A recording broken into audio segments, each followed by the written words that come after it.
I am in a little bit of a dilemma. London Film and Comic Con is coming up this month, and I have just entered into a reading slump. I don't know why. I think it's the pressure of having to read so many books for Comic Con because of all the authors that are going. So I decided to resurrect one of my old blog posts, which was 10 tips of getting over a reading slump. I decided to adjust it a little bit and make it into a video. And today I'm going to be giving you 5 tips. And so I picked my 5 favorites from the 10 that I wrote about. I'll link that blog post down below if you would like the full 10 tips. So tip number 1 is reread a favorite. Little story time with this. A few months ago I had another reading slump and I could not read to save my life.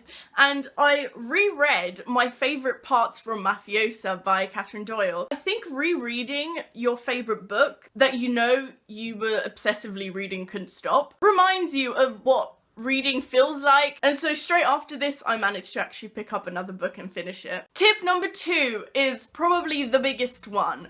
Do not read more than one book at once. I am currently amid about 5 books, you know?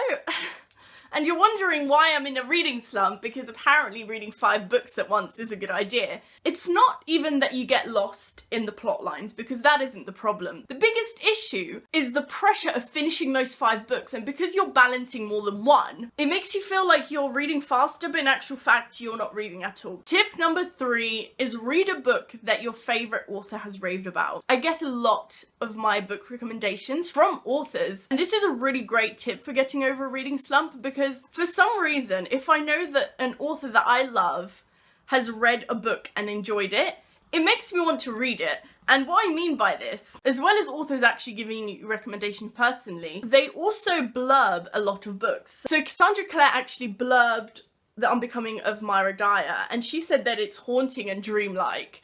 And I thought, yes, I'm reading this, and guess what? It's one of my favourite series now. I have had a few instances where an author recommended me a book, and after I read it, I got out of my reading slump. Tip number 4 is try graphic novels. So graphic novels, I'm holding up Captain America because that's my favourite. They're a great way of kind of cheating reading. You can finish one in about an hour, or shorter if you really try. And what's great about it is the fact that when you finish it really quickly, you feel motivated because you can put another book towards your reading goal, and it makes you feel really productive. And reading occasional graphic novels helps you speed up reading, and it makes you feel as if you're actually reading a lot, which gets you out of your reading slump. Now, of course, you don't just have superhero graphic novels. If you're not into superheroes, there are so many series out there. So I have Lucifer. If you love the TV show Lucifer, you would love this graphic novel. And there's The Wicked and the Divine, which is all about gods and mythology. So there's loads of different genres that you can try. And tip number 5 is to read a novella.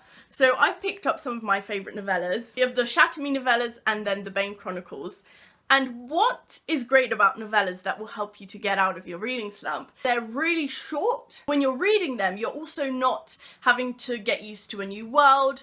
It's set in a book series that you already love, but it's a fresh story. And so those are my top 5 tips of getting out of reading slump. I hope this video has helped you. I'm about to go and follow all of these rules so I can get ready for Yauk and Comic-Con, because otherwise I will not read anything. Comment down below if you have any other tips. Don't forget to like this video and subscribe to my channel, and I will see you next time. Bye!